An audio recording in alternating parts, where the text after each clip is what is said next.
فاعوذ باللہ من الشیطان الرجیم بسم اللہ الرحمن الرحیم وما آتاکم الرسول فخذوه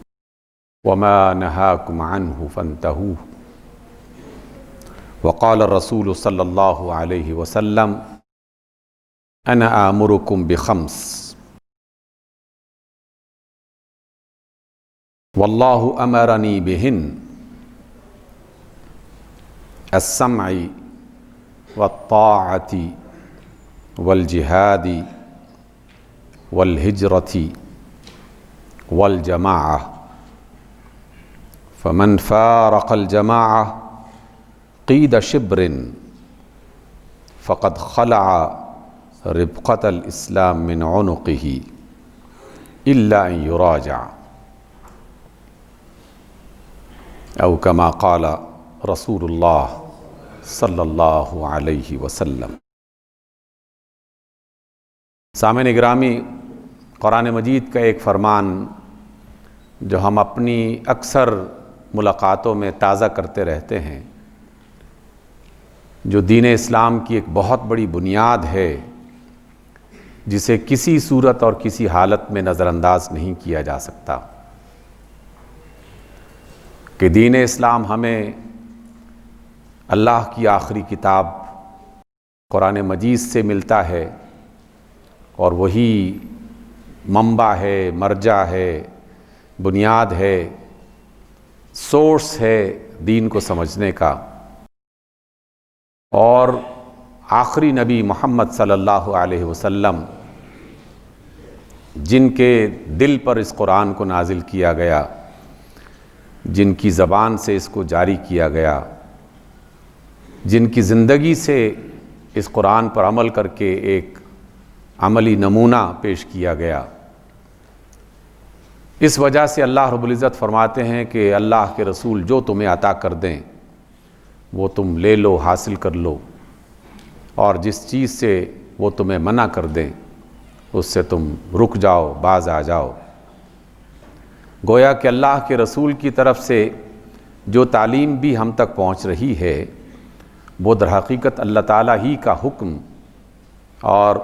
اسی کی تعلیم ہے۔ البتہ اس کا اصل سورس جسے اللہ نے قیامت تک کے لیے محفوظ کیا وہ قرآن مجید ہے۔ اس کا ایک ایک لفظ، اس کی ایک ایک آیت، اس کا ایک ایک حکم وہ اصل ہے، وہ بنیاد ہے، وہ جڑ ہے۔ البتہ جس رسول کو وسیلہ اور ذریعہ بنایا گیا، اس رسول علیہ السلام نے جس طرح قرآن کی وضاحت کی، اس کی تفسیر اپنی باتوں کے ذریعے سے، اقوال کے ذریعے سے اور اپنے عمل اور کردار کے ذریعے سے پیش کی، تو وہیں سے ہمیں باتوں کو سمجھنے کا موقع ملتا ہے۔ اسی کے پیش نظر آج ہم آپ صلی اللہ علیہ وسلم کا ایک فرمان سمجھنے کی کوشش کرتے ہیں۔ رسول اللہ فرماتے ہیں صلی اللہ علیہ وسلم کہ میں تمہیں 5 باتوں کا حکم دیتا ہوں، اور اللہ نے مجھے ان 5 باتوں کا حکم دیا ہے۔ انا آمرکم بخمس واللہ امرنی بہن، میں تمہیں 5 باتوں کا حکم دے رہا ہوں، یعنی اس کی تعلیم دے رہا ہوں، اور یہ تعلیم اللہ کی طرف سے آئی ہے، اسی نے حکم دیا ہے۔ تو ان 5 باتوں کو اپنی زندگی میں شامل کر لو، اور زندگی گزارنے کے لیے ان 5 باتوں کا خیال رکھا کرو۔ یقیناً اس میں انسانوں کی بہتری اور بھلائی ہے، دنیا میں کامیابی ہے، آخرت میں اللہ کی رحمت ہے۔ یہ 5 باتیں 5 لفظوں کی صورت میں ہمیں عطا کی گئی ہیں۔ بعض مجالس میں ہم اس سے پہلے بھی بیان کر چکے، لیکن قرآن اور اللہ کے رسول کی تعلیم ہے ہی یاد دہانی کے لیے، تذکرے کے لیے اور بار بار ذکر کرنے کے لیے۔ پہلی 2 باتیں 2 لفظوں پر مشتمل ہیں۔ رسول اللہ فرماتے ہیں کہ اللہ کا حکم ہے کہ تم سنو اور اطاعت کرو۔ السمع والطاعہ، سنو اور اطاعت کرو۔ اور تمام مفسرین اس بات پر متفق ہیں کہ سنو سے مراد کہ جو اللہ سنا رہا ہے اور جو رسول اللہ صلی اللہ علیہ وسلم بتا رہے ہیں۔ پھر دوبارہ ہم اسی اصل کی طرف واپس پلٹتے ہیں کہ جو قرآن میں کہا گیا اور جو صاحب قرآن جناب رسول اللہ نے فرمایا وہ سنو اور اطاعت کرو۔ گویا کہ جو بات بھی کہی جا رہی ہے اللہ کی طرف سے اس پر ایمان لے آؤ، اس پر یقین کر لو۔ ایمان کا ہم ایک عام سا معنی اپنے ذہنوں میں محفوظ کر کے مطمئن ہو جاتے ہیں کہ ہم نے قرآن کو مان لیا، ہم نے اللہ کو مان لیا۔ لیکن یقین کا جو لفظ ہے جو ایمان کے ساتھ جڑتا ہوا ہمیں ملتا ہے وہ یہ کہ جب ہم یہ کہتے ہیں کہ ہم نے اللہ کو مانا اور اللہ کے رسول کو مانا، تو پھر یہ یقین کر لیا جائے کہ جو بھی اللہ اور اس کے رسول ہمیں تعلیم دیں گے اسی میں ہمارے لیے بھلائی اور سراسر بہتری ہے، اسی میں ہمارا فائدہ اور سراسر نقصان سے بچنے کا راستہ ہے، کیونکہ اللہ سے زیادہ خیر خواہ اور رسول اللہ صلی اللہ علیہ وسلم سے زیادہ محبت کرنے والا انسانوں سے خاص طور پر اور خلق خدا سے عام طور پر کوئی اور نہیں ہے۔ جتنا خیال، جتنی محبت اور جتنی آسانیاں اللہ کی طرف سے انسانوں کے لیے بنائی گئی ہیں اور خیال رکھا گیا ہے کوئی اور نہیں رکھ سکتا۔ یہ بات سمجھنے کے لیے ہم نے بارہا اس بات کا تذکرہ کیا اور آج پھر اس کو دہرا دیتے ہیں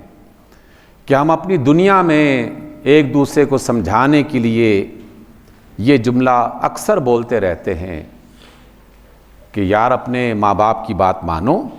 دنیا میں ماں باپ سے زیادہ کوئی اور خیر خواہ نہیں ہوتا،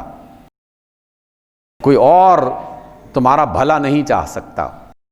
باقی تمام رشتے چاہے کتنے ہی اچھے کیوں نہ ہوں لیکن ماں باپ کا رشتہ سب سے مضبوط اور سب سے بہتر اور سب سے پرخلوص اور سب سے زیادہ خیال رکھنے والا ہے۔ تو سننے والا بھی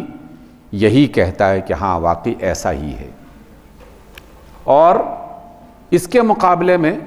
اللہ اور اس کے رسول ہمیں مسلسل بتا رہے ہیں کہ اللہ اور اس کے رسول ماں باپ سے بھی زیادہ تمہارے خیر خواہ ہیں، تمہاری بھلائی چاہتے ہیں، کیونکہ ماں باپ بھی بعض اوقات فوری ضرورت پوری کرنے کے لیے اپنے بچوں کی غلط باتوں کو مان لیتے ہیں،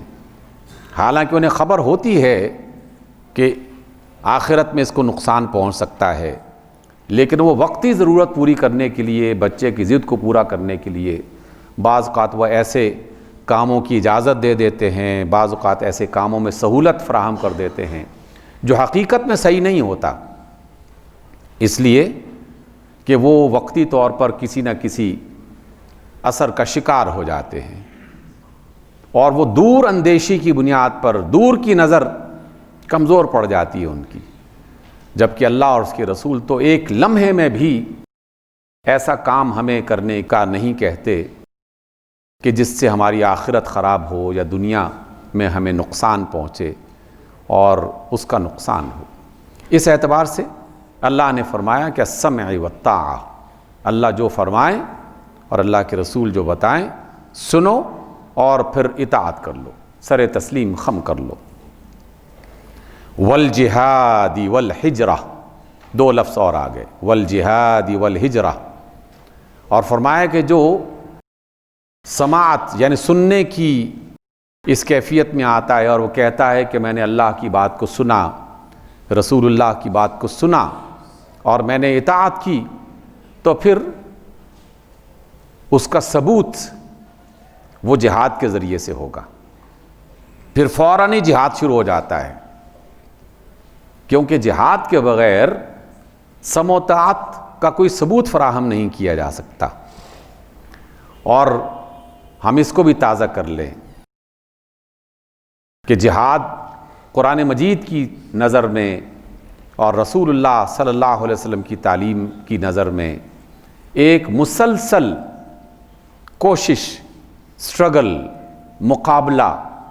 دشمن کو زیر کرنے کے لیے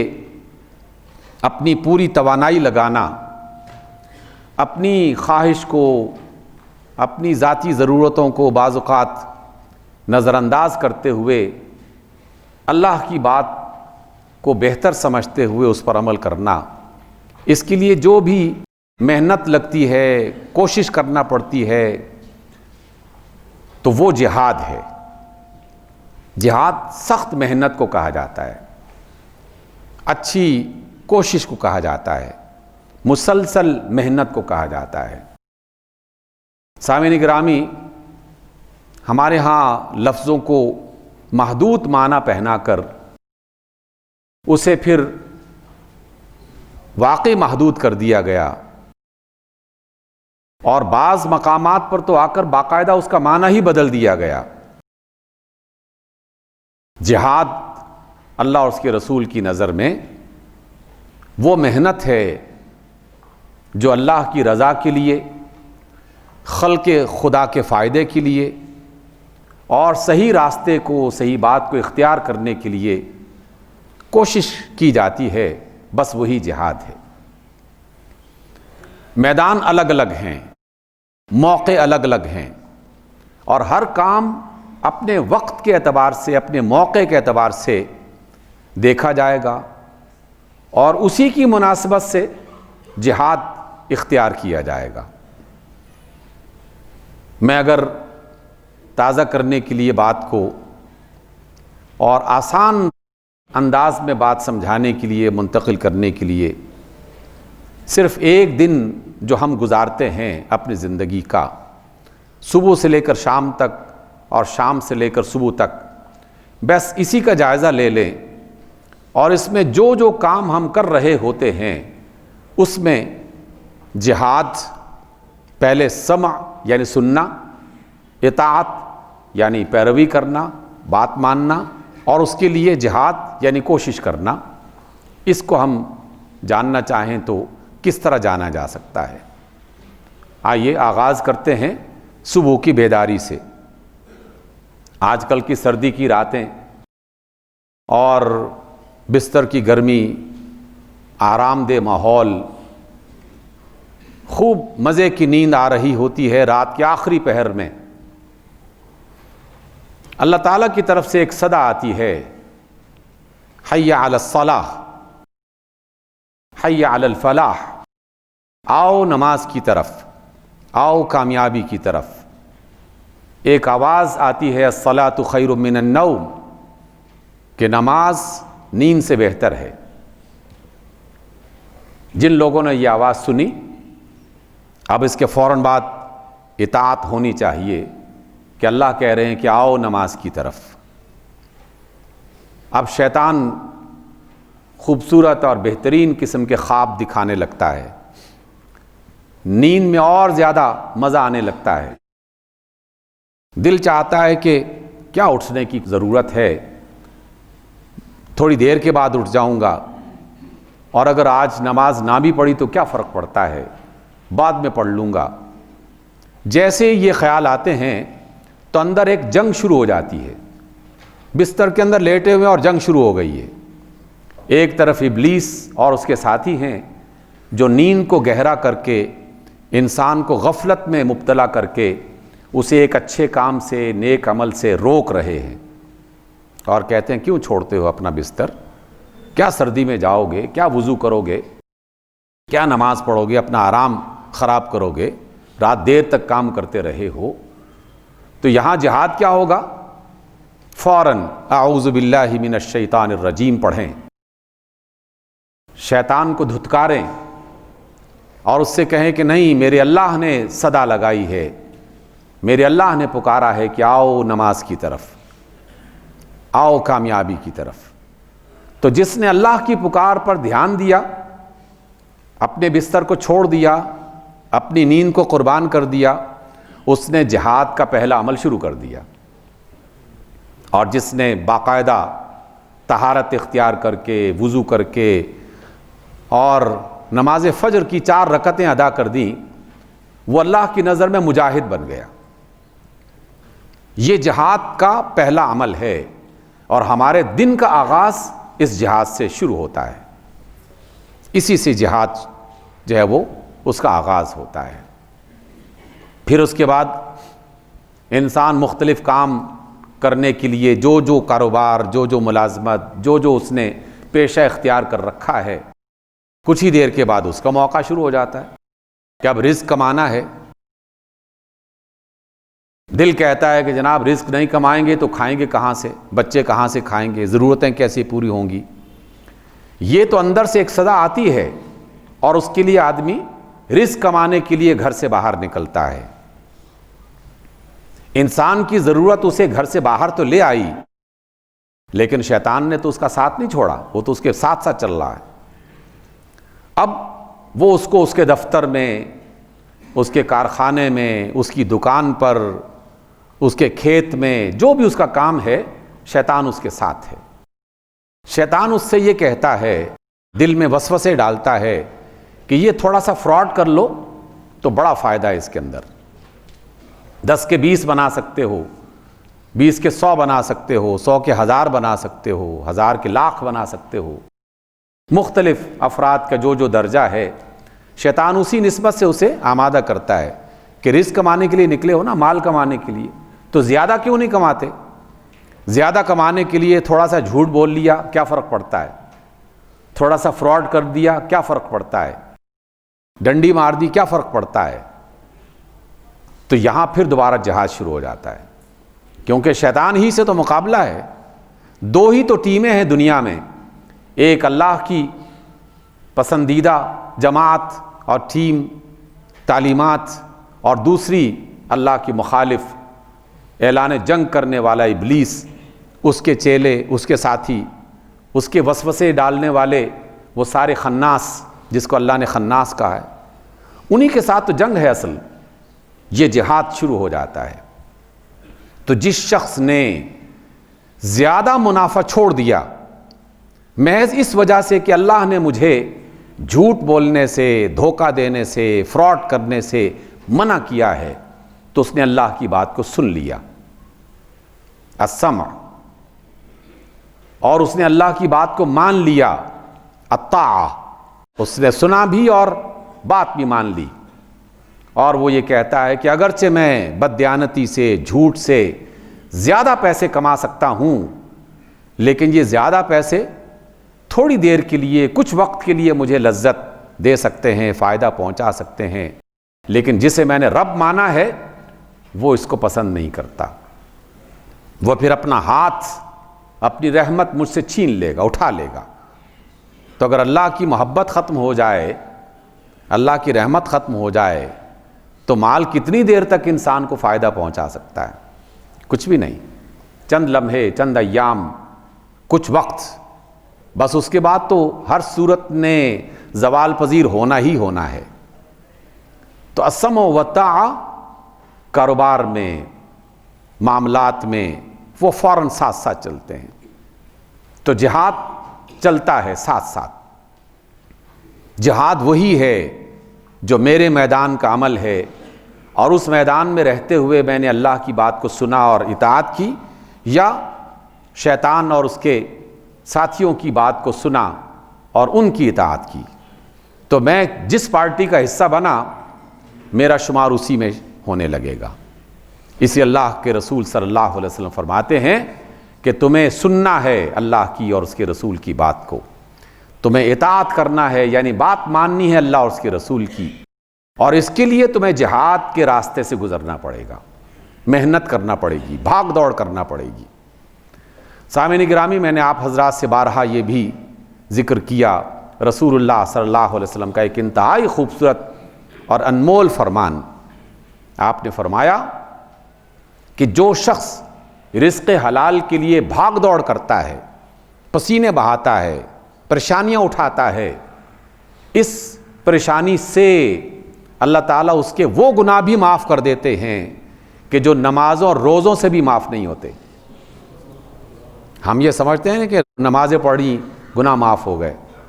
روزے رکھ لیے گناہ معاف ہو گئے۔ آپ صلی اللہ علیہ وسلم فرماتے ہیں کہ رزق حلال کی تکلیف اور مشکل کو برداشت کرنے کی وجہ سے اللہ تعالیٰ انسانوں کے وہ گناہ معاف کر دیتا ہے جو نماز اور روزوں سے معاف نہیں ہوتے۔ تو گویا رزق حلال سچائی اور دیانت کے ساتھ حاصل کرنا یہ ایک جہاد ہے۔ ہم مجاہدین ہیں اس معاملے میں، اگر ہم اللہ اور اس کے رسول کی بات کو سن کر سچائی اور امانت اور دیانت کے ساتھ رزق حلال کماتے ہیں، چاہے وہ کم ہی کیوں نہ ہو، اس میں اللہ کی طرف سے زیادہ لذت اور زیادہ بہتری اور زیادہ فائدہ ہے۔ اور چوتھا لفظ فرمایا والہجرہ، اور ہجرت، یہ بھی ہم نے سبق یاد کیا ہوا ہے، آج دوبارہ تازہ کر لیتے ہیں کہ جب بھی ہجرت کی بات ہوتی ہے تو عموماً یہ ذکر کیا جاتا ہے کہ ہجرت تو اللہ کے رسول نے فرمائی تھی، مکہ کو چھوڑا تھا، مدینہ چلے گئے تھے، تو اس لیے ایک شہر کو چھوڑ کر دوسرے شہر میں جانا، ایک علاقے کو چھوڑ کر دوسرے علاقے میں چلے جانا، یہ ہجرت ہے۔ تو اب تو ہم اپنے ملک میں رہتے ہیں، یہاں سے کہاں جائیں گے؟ اور ملک بھی اسلام کے نام پر بنا ہے، مملکت اسلامیہ ہے، اب کہاں سے ہجرت ہوگی؟ تو ہم تو یہ نعمت، ہجرت والی نعمت اور یہ والی برکت تو ہم حاصل نہیں کر پائیں گے۔ اللہ کے رسول نے معاملے کو آسان کر دیا اور فرمایا کہ گھر بیٹھے ہجرت ہو سکتی ہے،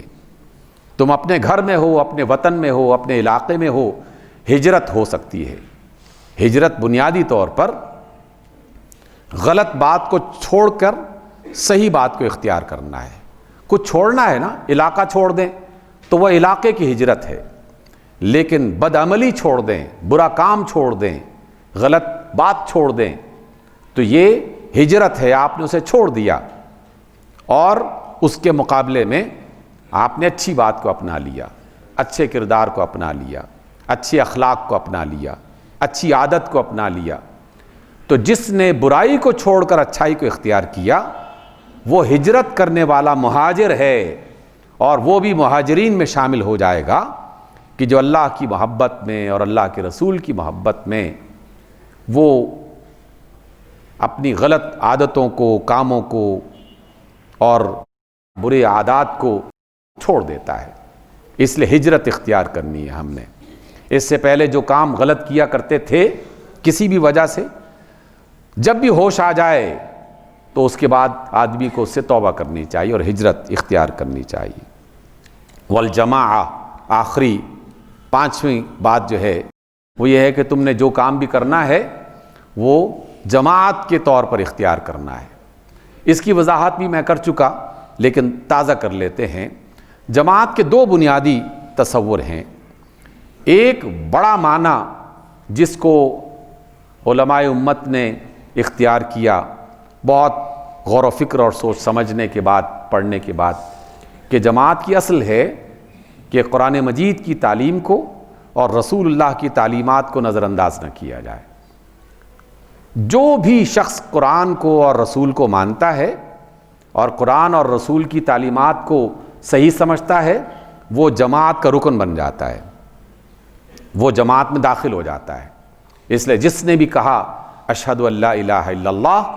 واشہد ان محمدً عبدہ ورسولہ، وہ اس بڑی جماعت کے اندر شامل ہو گیا جس میں ہم بھی داخل ہوئے تھے۔ تو جماعت کا ایک بڑا تصور یہ ہے کہ ہم قرآن سے باہر نہ جائیں، اللہ کے رسول سے باہر نہ جائیں۔ اور جماعت کا دوسرا جو تصور ہے وہ ہے کہ جو کام بھی کرو وہ ایک اجتماعی انداز میں کرو۔ جس کام کو بھی تم اجتماعی انداز میں کرو گے اس میں اللہ تعالیٰ برکت پیدا کرے گا۔ دیکھیے مغرب میں ایک طویل مدت کے بعد جماعتیں، سوسائٹیاں، کمیٹیاں، یہ والا تصور جو ہے وہ اختیار کیا گیا اور اس میں وہ بہت ہی مضبوط ہوئے، اور اللہ نے تو ہمارے دین کی بنیاد اسی میں رکھی ہے۔ اور رسول اللہ صلی اللہ علیہ وسلم سے بہتر پیغام کون دے سکتا ہے، اور اس سے زیادہ باریک بینی سے کسی چیز کا لحاظ کون کر سکتا ہے؟ آپ نے فرمایا کہ لوگو اگر تم 3 بندے بھی مل کے سفر کرنا چاہو تو اس کی جماعت بنا لیا کرو۔ ان 3 بندوں میں جو نسبتاً زیادہ سینئر ہے، زیادہ سیانہ ہے، اس کو اپنا امیر بنا لو۔ تو مل کر جہاں بھی جانا ہے، جو بھی کھانا ہے، جہاں بھی بیٹھنا ہے، جو بھی کام کرنا ہے تو باہمی مشورے سے کرو گے تو اللہ تعالیٰ اس میں برکت پیدا کرے گا۔ رسول اللہ صلی اللہ علیہ وسلم نے یہ بھی تعلیم دی کہ اگر کسی ایسی جگہ پر تمہیں نماز کا موقع ملے اور وہاں وقت ہو گیا ہے 2 بندے بھی ہیں تو 2 بندے بھی جماعت کے ساتھ نماز پڑھ لو تو اس میں زیادہ خیر ہے، اس میں زیادہ برکت ہے۔ تو اس کا مطلب یہ ہے کہ اجتماعیت کو اختیار کرنا، کمیٹیوں کی شکل میں، سوسائٹیوں کی شکل میں، کسی بھی تنظیم کی شکل میں، یہ قرآن مجید کی اور رسول اللہ کی تعلیمات میں سے ایک تعلیم ہے۔ اجتماعی کام میں برکت ہے، اس میں باہمی مشاورت اور دیگر جو چیزیں ہیں انشاءاللہ اگلی ملاقات میں اس کی تفصیلات آپ کے سامنے رکھی جائیں گی، لیکن ان 5 باتوں کو تازہ کر لیے جائے کہ سنو اور اطاعت کرو اور جہاد کرو اور ہجرت اختیار کرو اور جماعت کو اپناؤ۔ اللہ تعالیٰ مجھے بھی عمل کی توفیق دے اور آپ کو بھی۔ اقول قولی ھذا واستغفر اللہ لی ولکم۔